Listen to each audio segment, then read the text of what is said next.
আমরা কারখানায় কিভাবে আমাদের বাড়ি তৈরি রডগুলো তৈরি হয় সেগুলো দেখব। প্রথমে বড় বড় রোলারের সাহায্যে যেগুলো গোল করে ঘুরছে গরম লোহার বারটাকে নিয়ে আসা হয়, যেখানে বিভিন্ন সাইজ দেওয়া হবে সেই যন্ত্রের কাছে। তারপরে সেগুলোকে যে সাইজে রড বানাতে চাইছি 16, 12, 8 সেই সাইজে সেট করা হয়। তখন সেই মেশিনই ওই বড় লোহার, যেটা লাল রঙে দেখা যাচ্ছে, সেই বারটাকে সরু সরু লোহার বারে কনভার্ট করে, অর্থাৎ রড বানায়।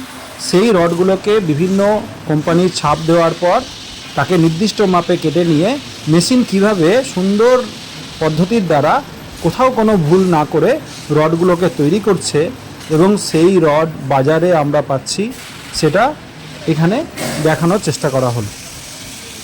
এই তৈরির জন্য কিন্তু কোনো মানুষ রডে হাত দেয় না, কারণ রডগুলো এই সময় খুব গরম অবস্থায় থাকে, হাত দিলে বিপদ হওয়ার সম্ভাবনা থাকে। Thank you for watching.